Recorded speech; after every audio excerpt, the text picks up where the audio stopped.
अव्वलन व सानिया।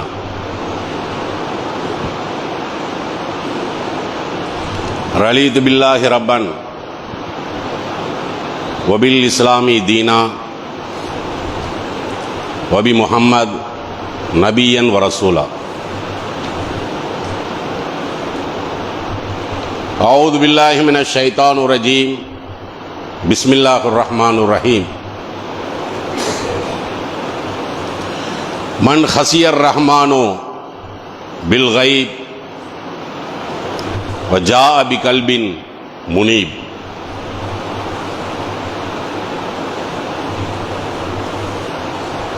கண்ணியத்திற்குரிய எல்லாம் அல்ல அல்லாஹ் ஜல்லஷானஹு தஆலாவின் நல்லடியார்களே, தாய்மார்களே, சகோதர சகோதரிகளே, ஜும்மா வணக்கத்தை நிறைவேற்றுவதற்காக வருகை தந்திருக்கக்கூடிய இந்த சூழலில்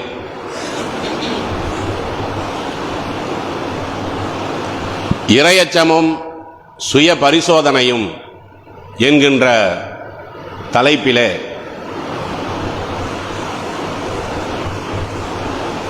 நினைவுபடுத்த வேண்டிய சில செய்திகளை எடுத்து கூறுவதுதான் இந்த ஜும்மா உரையினுடைய நோக்கமாக இருக்கிறது. ஏனென்றால் ஒரு மனிதனுடைய உள்ளத்திலே எந்த அளவிற்கு இறையச்சம் என்பது குடிகொண்டிருக்கிறதோ அந்த அளவிற்கே மறுமை நாளிலே இறைவனுடைய திருப்தியை, நெருக்கத்தை அந்த மனிதனால் பெற முடியும்.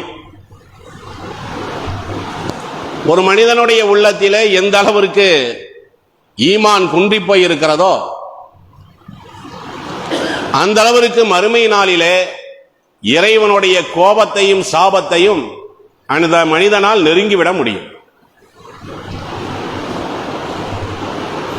அதனால்தான் நபிகள் நாயகம் ஸல்லல்லாஹு அலைஹி வஸல்லம் அவர்கள் நம்மவர்களுக்கு கற்றுத்தந்த பிரார்த்தனைகளிலே இறையச்சத்தை முறையிடுகின்ற அந்த பிரார்த்தனையை பெருமானார் ஸல்லல்லாஹு அலைஹி வஸல்லம் அவர்கள் அதிகமான அளவிற்கு வலியுறுத்தி சொல்லியிருக்கிறார்கள். ஏன்னா பிரார்த்தனை என்று சொன்ன உடனேயே நாம இறைவன்கிட்ட எதெல்லாம் கேட்டுக்கிட்டு இருக்கிறோம் என்று நீங்கள் சிந்தித்து பார்த்தீர்களேயானால் எல்லாம் இந்த உலகத்தை வச்சுதான் கேட்டுட்டு இருப்போம். இறைவா எனக்கு பொருளாதாரத்தை தருவாயாக,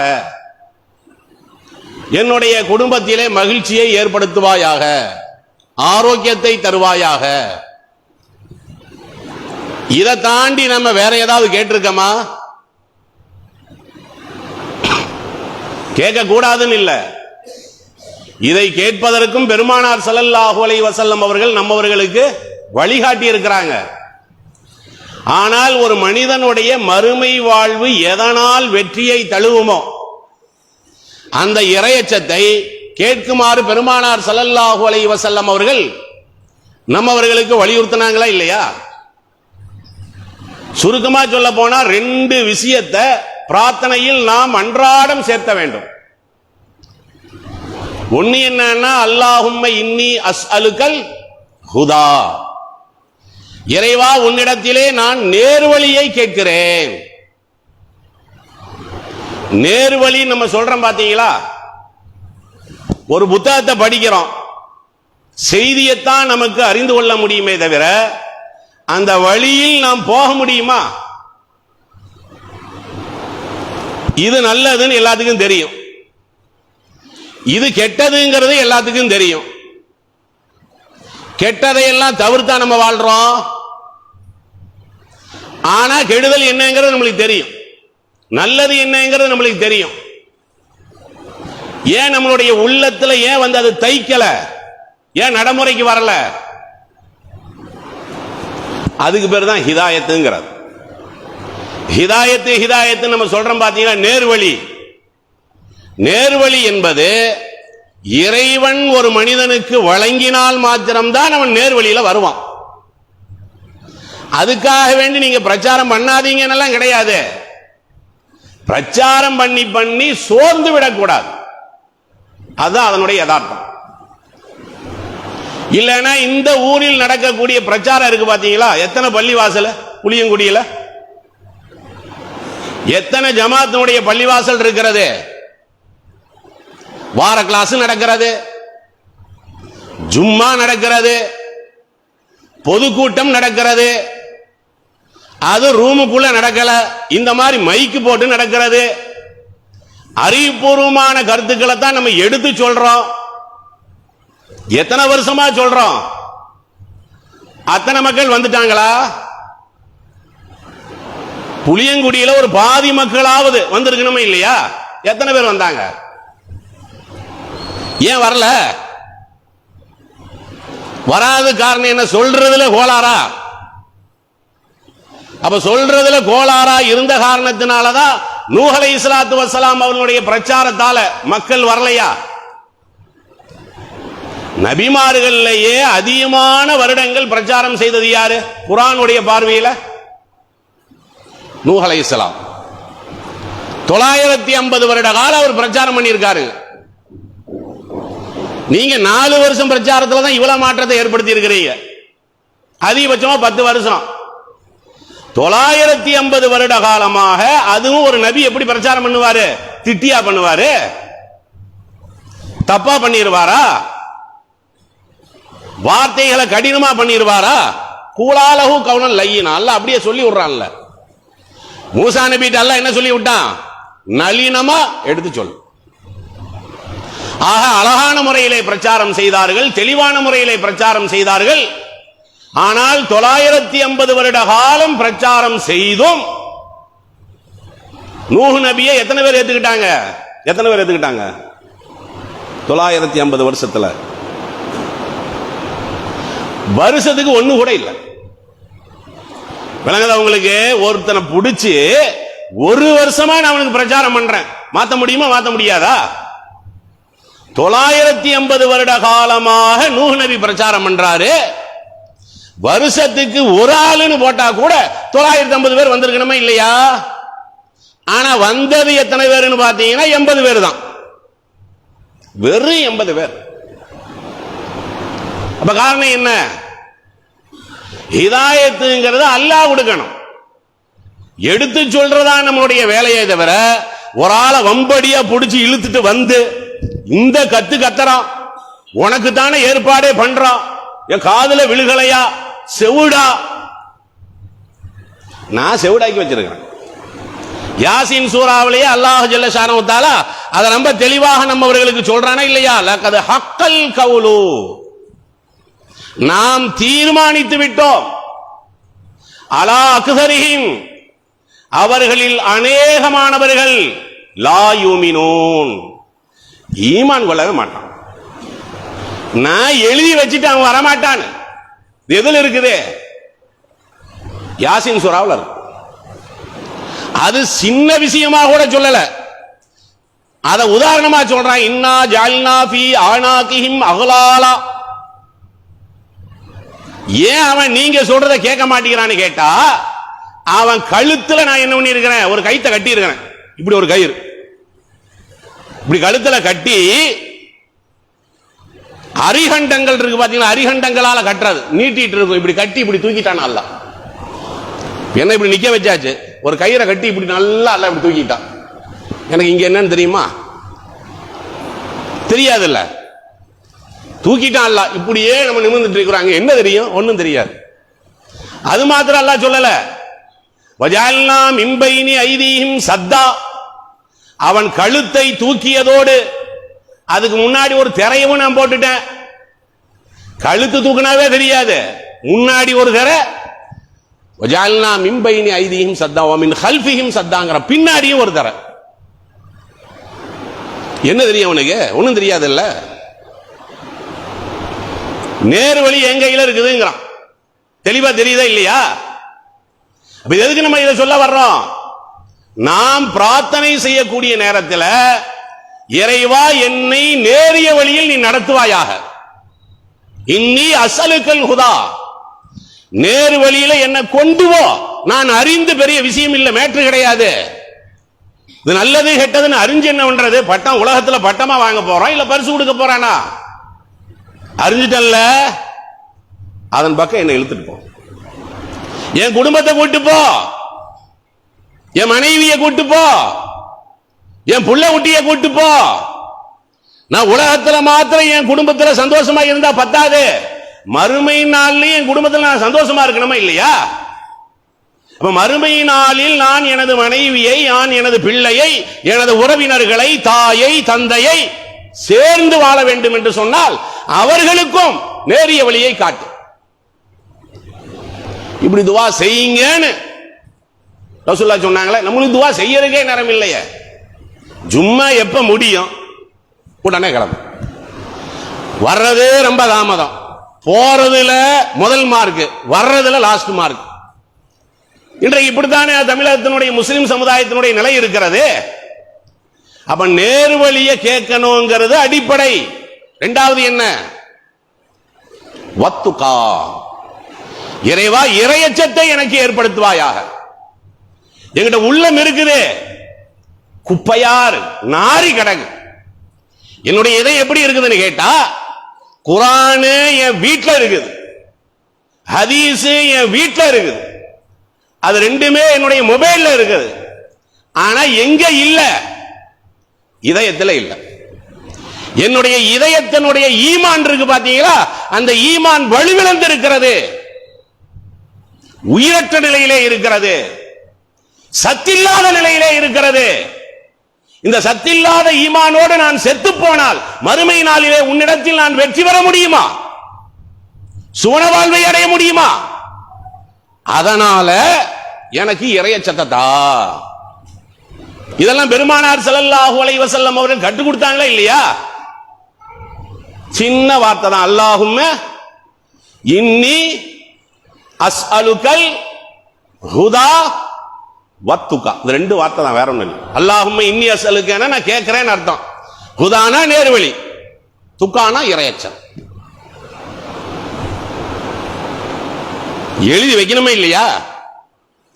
இதுக்கெல்லாம் குறிப்பு எடுக்கணுங்க. ஜும்மாவில் பக்கத்தில் உள்ள ஆள்கிட்ட தான் பேசக்கூடாது, அடுத்த ஆள்கிட்ட தான் வந்து உழவக்கூடாது. ஒன்று சொல்றாங்களே, இத்தனை நாளா நம்ம இதை கேட்கலைய, கேட்டு கேட்டு கழிச்சுக்கிட்டே தானே இருக்கிறோம். குறிக்கணுமே இல்லையா? குறிச்சு வைக்கணும், இந்த பழக்கம் எல்லாம் வரணும். ஆனா வேற சமுதாயத்தில் இருக்கிறது, அது வேதம் இல்லை என்று நாம் சொல்கிறோம், அதில் படிப்பினை இல்லை என்று நாம் சொல்கிறோம். ஆனா எப்ப பார்த்தாலும் பைக்குள்ள போட்டு அவன் தூக்கிட்டு போயிட்டே இருக்கான். நம்மளுக்கு என்ன? புனித வேதங்க இது, அப்படிதான் நம்ம சொல்றோம். இந்த விஞ்ஞான நூற்றாண்டிலும் கூட எழுச்சியான கருத்துக்களை புத்துணர்ச்சியாக மக்களுக்கு ஊட்டக்கூடிய வேதம் அல்லவா நீ வைத்திருக்கக்கூடிய திருக்குர்ஆன். சத்தியத்தையும் அசத்தியத்தையும் பிரித்தறிவிக்கக்கூடிய பகுத்தறிவுள்ள சட்டங்களை ஏந்தியதல்லவா நீ வைத்திருக்கக்கூடிய திருக்குர்ஆன். யாரிடத்தில் வேண்டுமானாலும் நீ அழகிய முறையில் விவாதம் செய்து அவனை வீழ்த்தலாமே, அப்படிப்பட்ட ஒரு வழிமுறையை தூக்கி சுமந்ததல்லவா நபிகள் நாயகம் ஸல்லல்லாஹு அலைஹி வஸல்லம் அவர்களுடைய போதனைகள். எதுக்கு இதெல்லாம்? சும்மா மூடு மந்திரமா வச்சு இதுக்கு தான் 23 வருஷ கால நபிகள் நாயகம் அவர்கள் அடிபட்டார்களா? இதுக்கு தானா? சஹாபாக்கள் இதுக்கு தான் ரத்தம் சிந்தினாங்களா? டப்பால மூடி வச்சு அப்படி உள்ள ஒதுக்கியே வச்சுக்குங்க. அவன் அடுக்கி வைக்க குர்ஆன் அப்படியே அழுக்கு கூட ஆகல, தூசி கூட ஆகலையே. ஜும்மால வந்து எடுத்து புரட்டி பார்க்கணுமா இல்லையாங்க? அலங்கார பொருளா நமது இல்லங்களிலே மாட்டி வச்சிருக்கிறமே போட்டோ மாதிரி உள்ளதா இந்த குர்ஆன்? பேப்பர் ஒத்த பேப்பர் கிளியல, பள்ளிவாசல் திறந்து எத்தனை வருஷம் ஆச்சு? அழுக்கே ஆகல, யாரு படிக்கிறதுக்கு வச்சிருக்க? அப்போ பதில் சொல்லு. மறுமையில் அல்லாஹ் கேட்டேன் நம்ம என்ன சொல்லுவோம்? இறையச்ச வரணும்னா இறையச்ச இதனாலதான் வரும். கடையிலே விற்க இறையச்சங்கிறது ஒரு 1/2 கிலோ தக்வாவு கொடுங்க, எனக்கு ஒரு 1 லிட்டர் தக்வாவு கொடுங்க, கடையிலேயே கிடைக்கும். தக்வாவுடைய ஊற்றை ஏற்படுத்தக்கூடிய திருமறை குர்ஆனை மூடி வைத்துவிட்டு என்னிடத்தில் தக்வா இல்லை என்று நீ புலம்புகிறாயா, வருந்துகிறாயா, என்னை நடித்து விட்டு வருகிறாயா மறுமை நாள்ல? நல்ல விளங்கி இறையச்சருக்கு பாத்தீங்களா, அதான் ரொம்ப ரொம்ப மெயினானது. அல்லாஹும்ம ஈதி நஃப்ஸி தக்வாஹா. இது ஒரு துவா. இறைவா என்னுடைய உள்ளத்தில் இறையச்சத்தை ஏற்படுத்துவாயாக. வஸக்காஹா, அந்த இறையச்சத்தை நீ தூய்மையாக்கி வைப்பாயாக. ஏனா அன்த கைரு மன் ஸக்காஹா, தூய்மைப்படுத்துவதில் நீ மேலானவன். அதனால எனக்கு இறையச்சத்தை கொடு. 10% கொடுத்துறாத, 8% கொடுத்துறாத. நீ எந்த அளவுக்கு ஒரு அடியான்ட்ட எதிர்பார்க்கிறையோ அந்த இறையச்சத்தை என்னுடைய இதயத்தில் நீ தூய்மைப்படுத்துவாயாக என்று பெருமானார் ஸல்லல்லாஹு அலைஹி வஸல்லம் அவர்கள் கற்றுத்தந்தாங்களா இல்லையா? இந்த 2 துவா பரம்பரை முஸ்லிம் என்று சொல்கிறார்களே, இந்த 2 துவாவை மனனம் செய்தவர்கள் இருக்கிறார்களா? வாழ்றது 40 வருஷம், மண்டையை போட்டுருவ. 50 வருஷம் தான், மறுமையில எப்படி வெற்றி பெற முடியும்? அப்படி என்னத்தை நம்ம பண்ணி இழிச்சிட்டோம்ங்கிற அல்லாஹ்வுடைய வழியில அதையும் இதையும் செஞ்சு அப்படி எல்லாம் பண்ணிட்டா இருக்கிற நம்ம அல்லாஹ்வுக்காக வேண்டி என்ன பண்ணா? அல்லாஹ்வுக்காக வேண்டி நீ ஒண்ணும் பண்ணாத, முதல்ல உனக்காக வேண்டி பண்ணு, உன்னுடைய மறுமை வாழ்வுக்காக வேண்டி பண்ணு. இன்னமா யதகப்பலல்லாஹு மினல் முத்தகீன், யாரிடத்தில் இறையச்சம் இருக்கிறதோ அவர்களுடைய செயலைத்தான் நான் ஏற்றுக்கொள்வேன். இது திருமறை குர்ஆனுடைய வசனம். இறையச்சம் இருக்கா கொண்டா. இறையச்சம் இல்லாமல் நீங்கள் எந்த அமலை செய்தாலும் சரி, இன்னல்லாஹ லா யன்துரு இலா சுவரிக்கும், உங்களுடைய உருவத்தை பார்க்க மாட்டான். வ இலா அம்வாலிக்கும், உங்களுடைய பொருளியலை அல்லாஹ் மறுமையிலே பார்க்க மாட்டான். அது ரெண்டையும் உலகத்துல பார்ப்பான். உலகத்துல எதுக்கு மார்க் போடுவான்? உலக அழகி போட்டின்னு வச்சிருப்பான்ல, எப்படி இப்படி ஆடி ஆடி வருவாளுங்க, எதை பார்த்து மார்க் போடுவான்? உள்ளத்துல அப்படி ஈமான் அப்படி பொங்கி வருது, இவளுக்கு ஒரு 80 போடு, அவளுக்கு ஒரு 90 போடு. உலக அழகி போட்டியில் இதுலயே மார்க் போடுவான். உருவத்தை வச்சு போடுவான், அவ பூசி இருக்கிற கலரை வச்சுக்கிட்டு போடுவான், அவளுடைய கனபரிமாணத்தை வச்சு போடுவான். அல்லது நீ ஆணழகனா இருந்தா இங்கே எவ்வளவு கிலோ இருக்குது, இங்கே எத்தனை கிலோ இருக்குது, பிராய்லர் கோழியா? பிராய்லர் கோழியாங்கிற சதை அங்கங்க வளர்த்தி வளர்த்தி என்னத்துக்கு? அது உடல் ஆரோக்கியம் வேணும். இதே லட்சியமா போறான் பல பேர், நம்ம பாக்குறோமா இல்லையா? டெய்லி 50 முட்டை அப்படி எக்ஸசைஸ். என்னதுக்கு? நரகம் நல்லா எரியறதுக்கா? நரகத்துல நல்ல சதை மாதிரி என்ன இருக்கு? பெட்ரோல் ஊத்துன மாதிரி தான். சும்மா இருக்கிறனாவது சீக்கிரம் கரிஞ்சு போயிடும். இவன் நிறைய சதையை வளர்த்திக்கிட்டு ஈமானி இங்கேயே சாடிச்சுட்டு அங்க போனான்னா அனுபவிடா, அனுபவி. கடை நரகத்துல கடை, நன்றி கேட்டு தெரிஞ்சியா இல்லையா? அப்ப இந்த மாதிரி அல்லாஹ் ஜல்ல ஷானஹு தஆலா மறுமை நாளில் கேள்வி எழுப்பினால் அந்த கேள்விக்கு என்னிடத்தில் என்ன பதில் இருக்கிறது? நான் எனக்கு எப்படி மார்க் போடுவேன்? நான் நல்லவன் 100%, எனக்கு நானே மார்க் போட மாட்டேனே. மார்க் போட முடியுமா? உங்களுக்கு மார்க் போடுறது வேற, எனக்கே நான் மார்க் போட முடியுமா? உனக்கு ஒன்னாலேயே மார்க் போட முடியல. நீ மறுமையில உனக்கு நான் மார்க் போட்டு உன்னத்துக்கு நான் சொர்க்கத்துல போடுவேன் எதிரா பாக்குற நீயே? நீ நல்ல வேணும் உன் மனசாட்சியே ஏத்துக்கலைய, நீ தொழுகையாளின்னு உன் மனசாட்சியே ஏத்துக்கலைய, நீ ஒழுக்கமா வாழ்றேன்னு உன் மனசாட்சியே ஏத்துக்கலைய, ஒன்ன ஓ உள்ளமே ஏத்துக்காத போது மறுமையில நான் எப்படி ஏத்துக்குவேன்? சுய பரிசோதனை. நீ அடுத்தவனை பரிசோதனை பண்ணிக்கிட்டே திரியிற, முதல்ல ஒன்ன சுய பரிசோதனை பண்ணு, உன்னுடைய ஈமான சுய பரிசோதனை பண்ணு. இதுதானே ரசூலுல்லாஹ் சொன்னாங்க. உங்களுடைய பொருளாதாரத்தையும் அல்லாஹ் பார்க்க மாட்டான், உருவத்தையும் பார்க்க மாட்டான். வலாக்கின் யன்துரு இலா குலூபிக்கும், அல்லாஹ் பார்க்கிறது என்னதான்? உங்களுடைய கல்பு. நீ அழகா இரு, அசிங்கமாவே இரு, நீ கருப்பா இரு, வெள்ளையாவே இரு, அதை பத்தி நோ ப்ராப்ளம், எந்த பிரச்சனையும் இல்லை. உள்ளத்தை மட்டும் காட்டு, அந்த உள்ளத்தில் இருக்கக்கூடிய ஈமானை மட்டும் காட்டு. அந்த மனம் எனக்கு போதுமானது. இத ரசூல் ஸல்லல்லாஹு அலைஹி வஸல்லம் அவர்கள் கற்றுக் கொடுத்தாங்களா இல்லையா? வலியுறுத்தி சொன்னார்களா இல்லையா? அது எந்த அளவுக்கு? நிறைய வசனங்கள். இந்த ஹஜ்ஜுக்கு போறாங்க பாத்தீங்களா, முன்னேற்பாடோட போவாங்க. அந்த காலத்துல, இந்த காலத்துல எப்படிதான் போறோம். ஆனா அந்த காலத்துல இந்த மாதிரியான பயண முறை கிடையாது. இல்ல, நடந்துதானே போனோம் அல்லது ஒட்டகத்துல போனோம். தயார் பண்ணிட்டு அதற்கான துணி, அதே மாதிரி கட்டிச்சோறு, இது எல்லாத்தையும் கட்டிக்கிட்டு தான் போனோம். இத பத்தி அல்லாஹ் குர்ஆன்ல சொல்றான். என்ன சொல்றான்? வதஸவ்வது, கட்டிச்சோரை கட்டிக்குங்க, அது தேவையானதுதான். ஆனால் ஃபைன்ன கைர ஜாதி அத்தக்வா, நீங்கள் வைத்திருக்கக்கூடிய அந்த சாப்பாட்டுல, கட்டிச்சோத்துல தக்வாங்கிற சாப்பாடு இருக்க ரொம்ப முக்கியமானது. ஹஜ்ஜுக்கு போறீங்க, கட்டி சாப்பாடை கொண்டு போறீங்க, போங்க. ஆனா தக்வாவோட போ.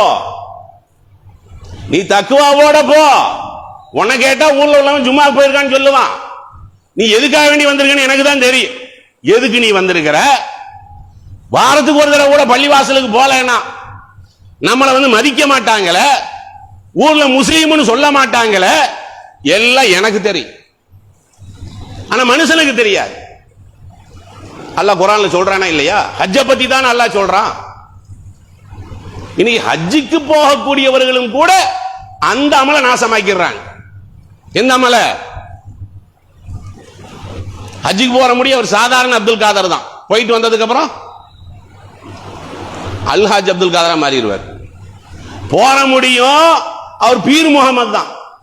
ஹஜ்ஜுக்கு போயிட்டு வந்தாரா, அல்ஹாஜ் பீர் முகமது வந்து விட்டார். என்ன அல்ஹாஜ்? என்ன நீ முடிவு பண்ணிட்டியாப்போ? நீ ஹஜ்ஜு அப்படி கரெக்டா எல்லாம் முடிச்சிட்டப்போ, மார்க் போட்டாச்சு, உனக்கு மறுமையே தேவை கிடையாது. அப்படியா? ஏதாவது ஒரு சஹாபியை நீ இப்படி குறிப்பிட்டிருக்கிறியா சொல்லு? அல்ஹாஜ் அபூபக்கர் சித்திக் ரலியல்லாஹு அன்ஹு அவர்கள், அல்ஹாஜ் உமர் ரலியல்லாஹு அன்ஹு அவர்கள், அல்ஹாஜ் உஸ்மான் ரலியல்லாஹு அன்ஹு அவர்கள், அல்ஹாஜ் பாத்திமா ரலியல்லாஹு அன்ஹா, இவங்க எல்லாம் ஹாஜியார் தானே? அவங்க எல்லாம் ஹாஜியாரா இல்லையா? நம்மளாவது இங்கிருந்து அங்க போகணும், அவங்க அங்கதானே கடந்தாங்க.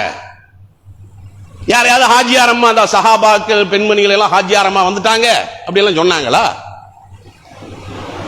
நீ நபிகள் நாயகத்தோட ஒரு தடவை கூட நீ வாயில அப்படி சொல்லியிருக்க மாட்டேன். ஒரே ஒரு தடவை கூட அல்ஹாஜ் நபிகள் நாயகம் நம்ம யாராவது சொன்னோமா?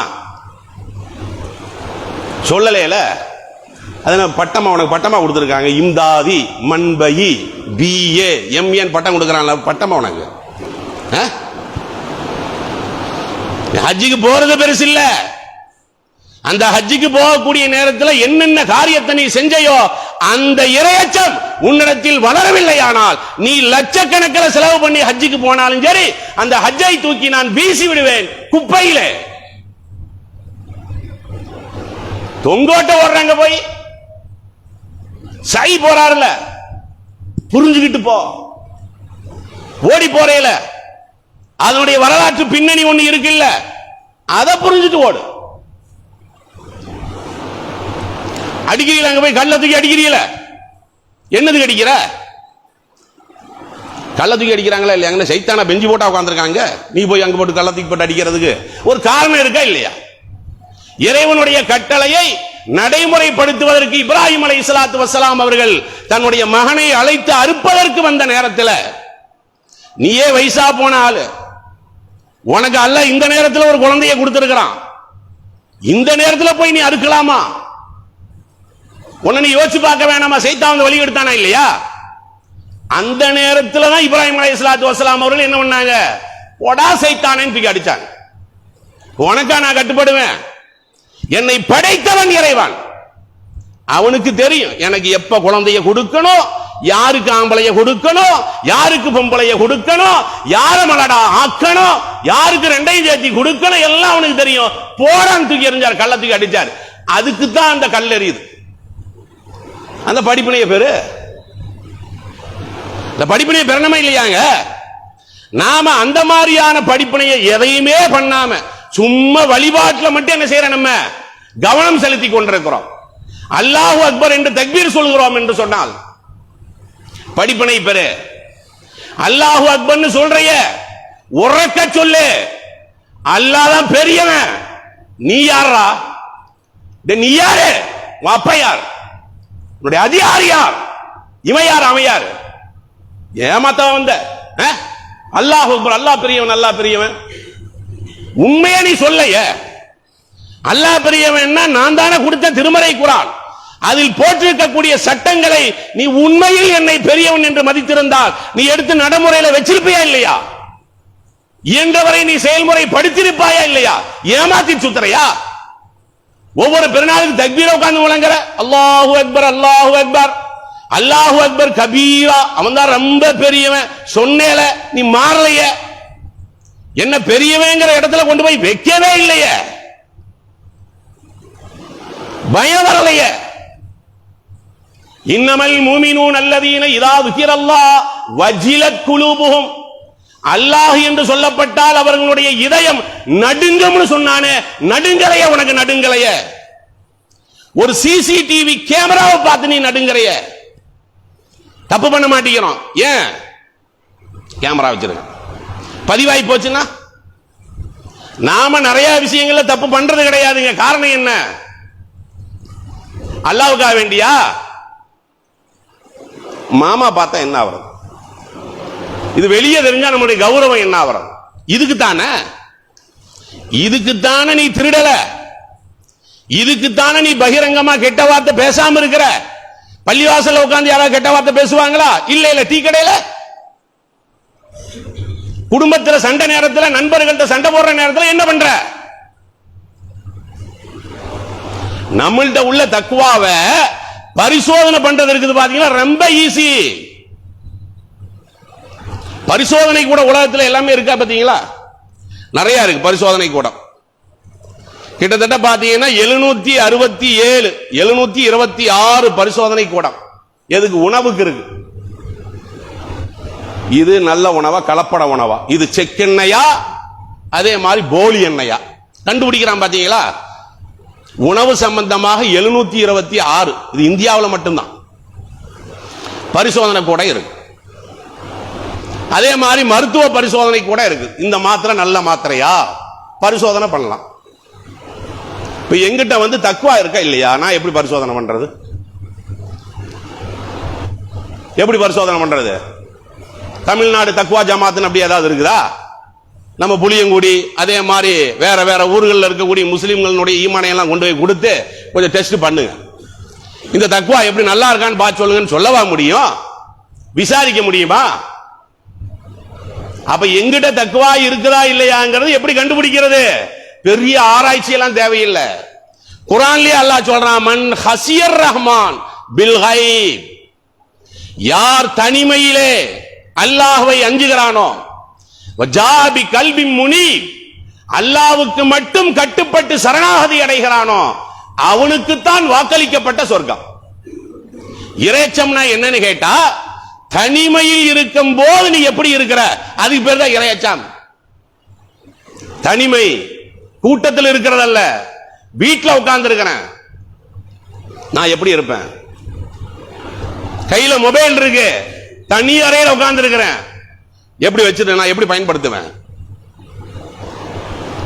குர்ஆன்ல நிறைய பக்கம் நீங்க இதை பார்க்கலாம். இன்னமா துந்திரு மனித்தபா திக்ர வ ஹசியர் ரஹ்மான், இதுவும் அல்லாஹ் யாசீன்ல தான் சொல்றான். உங்களுடைய உபதேசம் எல்லாம் யாருக்கு பயனளிக்கும் தெரியுமா? யார் தனிமையிலே இறையச்சத்தில் இருக்கிறார்களோ அவர்களுக்குத்தான் பயனளிக்கும். இறையச்சம் நம்மள்ட்ட இருக்குதா இல்லையாங்கிறதுக்கு யாரும் ஆராய்ச்சி பண்ணவெல்லாம் தேவையே கிடையாது. தனிமையில நான் எப்படி இருக்கிறேன், வெளியூருக்கு போகும்போது நான் எப்படி இருக்கிறேன், இப்படி எல்லாம் யோசிச்சு பார்க்க சொன்னாங்கல்ல. மன் அஸ்லஹ சரீரா, யார் ஒருவன் வெளிப்படையை, யார் ஒருவன் தன்னுடைய அந்தரங்கத்தை சீர்படுத்திக் கொள்கிறானோ, அஸ்லஹ் அல்லாஹு அலானியா, அவனுடைய வெளிரங்கத்தை அல்லாஹ்வும் சீர்படுத்தி விடுவான். தனிமையில வந்து நான் எனக்குள்ள இறையச்சத்தை ஏற்படுத்தி கொண்டேன்னு சொன்னா, வெளிரங்கத்தில் பொதுமக்களுடைய பார்வையிலும் அல்லாஹ் என்ன செய்யறான்? உங்களை தூய்மைப்படுத்துகிறான். பெருமானார் ஸல்லல்லாஹு சொன்னாங்களா இல்லையா? அதனால இந்த இறையச்சம் இருக்குது பாத்தீங்களா, இது ரொம்ப ரொம்ப தேவையானது. அதே நேரம் இறையச்சத்தினுடைய சுருக்கமான அளவுகோல் என்ன? தனிமையில் நாம எப்படி இருக்கிறோம்? அல்லாஹ்வுக்கு பயப்படுற மாதிரி நம்ம பயப்படுறோமா? ஒரு காரியம் ஊருக்காக வேண்டி நம்ம அதை செய்யல, அதே காரியத்தை தனிமையில் இருக்கும்போது நம்ம செய்யறோமா இல்லையா? இப்படி நீங்க பரிசோதனை பண்ணி பாருங்க. நாம ஜீரோ நம்மளுக்கே போட்டுக்குவோம். உண்மையில் நம்மளுடைய இதயத்தில் என்ன இல்ல? ஈமான் இல்ல நம்ம சொல்லுவோமா இல்லையா? வருத்த வரணுங்க, நம்ம மேலே நம்மளுக்கு வருத்த வரணும். வருத்த வரக்கூடிய அத்தனை விதமான வரலாறுகளையும் இஸ்லாம் சொல்லுதா இல்லையா? கடுகளவு சந்தேகம் வந்தா கூட இதனால் நம்மளுக்கு ஏதாவது பாதிப்பு வந்துருமா, இப்படியெல்லாம் நம்மளுக்கு அச்சம் வரணும். ரசூலுல்லாஹ் கூட ஒரு ஓமையை சொன்னாங்கல்ல, ரெண்டு பேர்த்தினுடைய சரித்திரத்தை சொல்றாங்க. ஒரு ஆள் பூமியை விலைக்கு வாங்குறார். பூமியை விலைக்கு வாங்கி அஸ்திவாரம் கட்டுறார். அஸ்திவாரம் கட்டுற குழி தோண்டம் இல்ல, குழி தோண்டக்கூடிய நேரத்தில் பார்த்தா உள்ள என்ன இருக்குன்னு புதையல் இருக்கு. பூமியை வாங்குறேன், நான் உங்கள்ட்ட இருந்து பூமியை வாங்குறேன், நான் அஸ்திவாரத்தை தோன்றேன். தோண்டும் போது உள்ள புதையல் இருக்கு. என்ன புதையல்னா தங்க புதையல். இப்ப நம்மளுக்கு எப்படி இருக்கும்? லாட்டரி அடிச்ச மாதிரி அப்படிதான் இருக்கும். ஏன்னா நம்மளே எதிர்பார்க்காம இல்ல வருது, அது தங்க புதையல் வருது. இவர் என்ன செய்யறாரா, இந்த புதையலையும் தூக்கிட்டு யார்கிட்ட பூமி வாங்கினாரோ அவர்கிட்ட கொண்டு போறார்.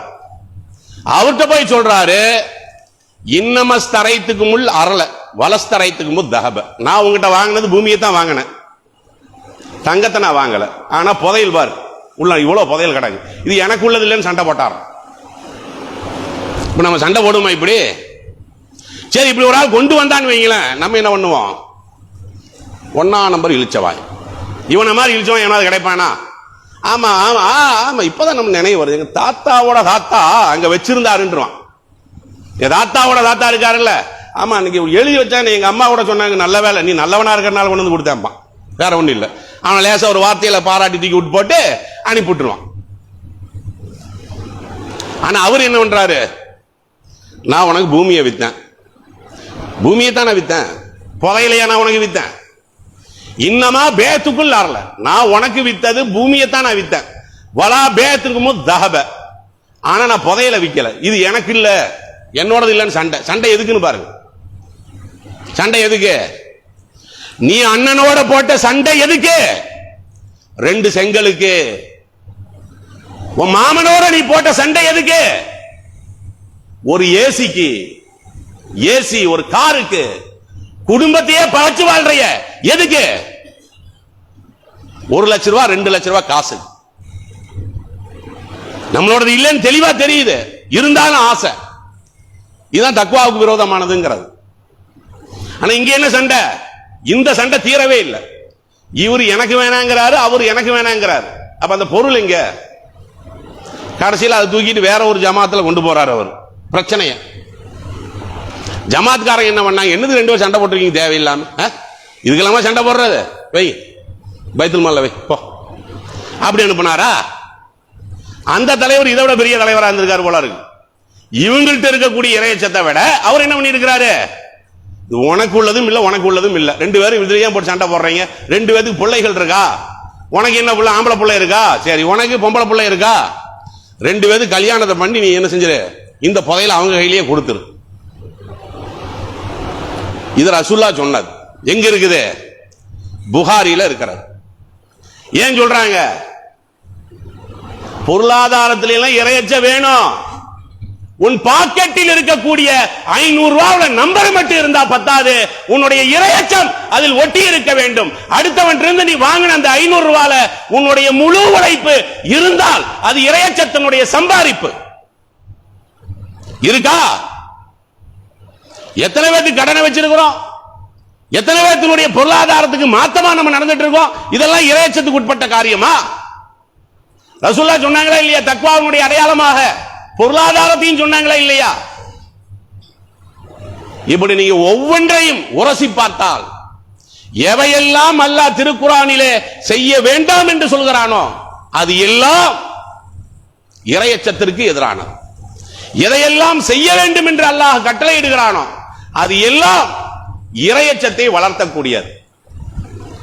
இந்த வார்த்தையில சொன்னா போதும். சுய அறிவு உள்ளவர்கள் திருமறை குர்ஆனையும் நபிமொழியையும் படித்து தங்களுடைய வாழ்வை மாற்றி அமைப்பார்கள். இன்ஷா அல்லாஹ் அப்படி மாற்றி அமைப்போமா? இன்ஷா அல்லாஹ். அவ்வளவுதான், முதல் உரை முடிந்தது.